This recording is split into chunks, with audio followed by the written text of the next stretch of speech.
প্রথম আমি চকলেট ফ্রোজেনটা বানিয়েছি। মাশাআল্লাহ এতটা সুন্দর হয়েছিল, আমি নিজে অবাক হয়ে গিয়েছিলাম। আর ফ্রোজেনটা খেতে মাশাআল্লাহ এতটা মজা ছিল। আর এই চকলেট ফ্রোজেনটা বানানোর জন্য এখানে আমি 2 টেবিল চামচ চিনি, হাফ চা চামচ লবণ আর 1 টেবিল চামচ ইস্ট নিয়ে আর 1 কাপ দুধ দিয়ে এভাবে আমি নেড়েচেড়ে ইস্টটা দুধের সাথে মিশিয়ে নিয়েছি। মেশানো হয়ে গেলে আমি দিয়ে দিয়েছি 2 কাপ ময়দা।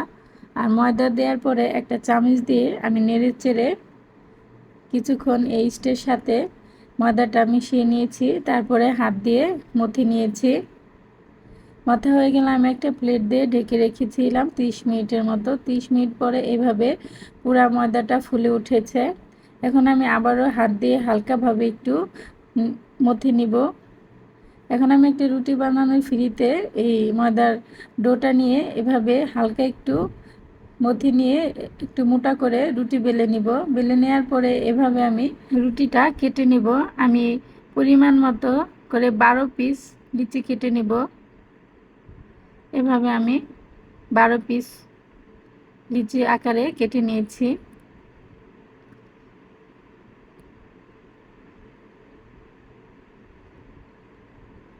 কেটে নিয়ে আমি প্রত্যেকটা লিচি এভাবে হাত দিয়ে গোল করে ডো বানিয়ে নিব। আর আমার এই রেসিপিটা ফলো করে আপনারা খুব সহজে বাসায় এই ক্রোজেনটা বানিয়ে নিতে পারেন। এখন আমি প্রত্যেকটা ডো দিয়ে আলাদা আলাদা করে রুটি বানিয়ে নিব। এখানে আমি 12টা ডো বানিয়েছি। আর 12টা ডো দিয়ে আমি 12 পিস রুটি বানিয়ে নিব। এভাবে আমি একে একে 12টা রুটি বানিয়ে নিয়েছি। এখন আমি একটা রুটি পিঁড়িতে নিয়ে এখানে তেল ব্রাশ করে নিব। তেল ব্রাশ করার পরে আমি কর্নফ্লাওয়ার দিয়ে দিব। কর্নফ্লাওয়ার দিয়ে আবার একটা রুটি উপরে বসিয়ে দিব। বসানো হয়ে গেলে আমি উপরে আবারও তেল ব্রাশ করে নিব, দিয়ে দিব কর্নফ্লাওয়ার, আবার একটা রুটি দিয়ে দিব। এভাবে আমি ধাপে ধাপে তেল ব্রাশ করে আর কর্নফ্লাওয়ার দিয়ে এই 12টা রুটি একটার উপরে একটা এভাবে আমি বসিয়ে নিব। আপনারা যত রুটি বেশি দিবেন ক্রোজেনটা ততটাই বড় হবে আর বেশি লেয়ার হবে। এখন আমার সবগুলো রুটি দেওয়া হয়ে গেছে। আমি একটা পেপারের মধ্যে তেল ব্রাশ করে এই রুটিগুলা দিয়ে দিব।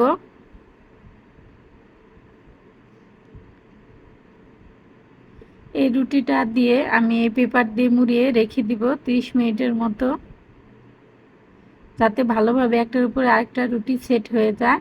30 মিনিট পরে আমি এই পেপার থেকে এই রুটির পুরটা বের করে নিব।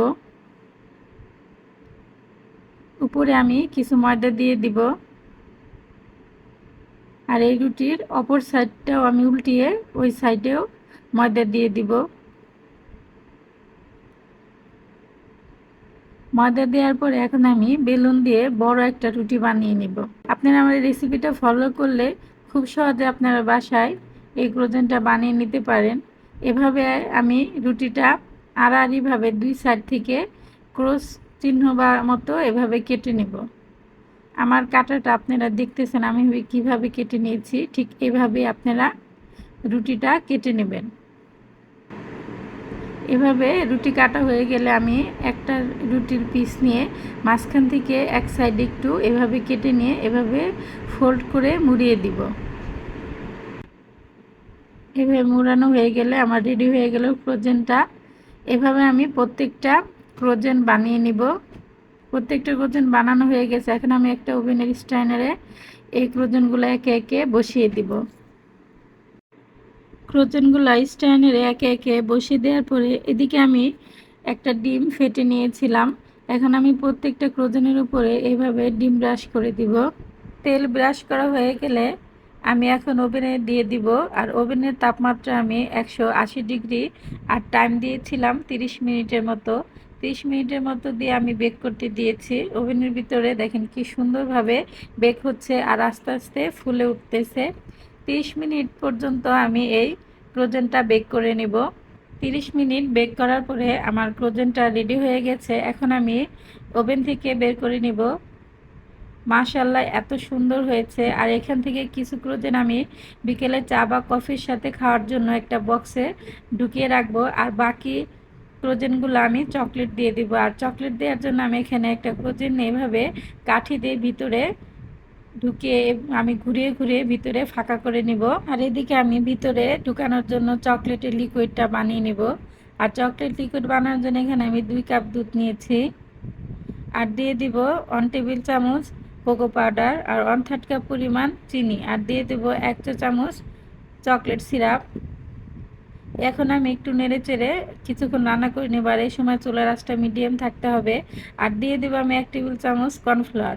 এখন আমি আলতোভাবে নেড়ে চেড়ে এই চকলেটের লিকুইডটা বানিয়ে নেব। এখানে আপনারা লিকুইড চকলেটটাও অ্যাড করতে পারেন যদি আপনাদের কেনা লিকুইড চকলেটটা থাকে। আর যাদের বাসায় লিকুইড চকলেটটা নেই তাদের জন্য আমি এই চকলেট লিকুইডটা বানিয়ে দেখিয়ে দিলাম। এখন আমার চকলেট লিকুইডটা রেডি হয়ে গেছে। এখন আমি একটা সিরিঞ্জের মধ্যে ঢুকিয়ে নিব এইভাবে টেনে। তারপরে আমি ক্রোজেনের যে ফাঁকা করে রেখেছিলাম ওই সাইডে এভাবে দিয়ে পুশ করে ভিতরে চকলেটটা আমি ঢুকিয়ে দিব। এভাবে আমি সবগুলো ক্রোজেনের চকলেট ঢুকিয়ে নিব। চকলেট ঢুকানো হয়ে গেলে আমি একটা ক্রোজেন ভেঙে দেখিয়ে দিচ্ছি যে ভিতরে কত সুন্দরভাবে চকলেট ঢুকেছে। আমি কিছু ক্রোজেন চায়ের সাথে খাওয়ার জন্য একটা বক্সে ঢুকিয়ে রেখেছি। আর কিছু ক্রোজেনে আমি চকলেট ঢুকিয়ে নিয়েছি। আর আমার রেসিপিটা কেমন লাগলো সবাই কমেন্ট করে জানাবেন। আর অবশ্যই বাসায় বানিয়ে খাবেন, কেমন হয় তাও জানাবেন। আজকের মতো এখানেই। আসসালামু আলাইকুম।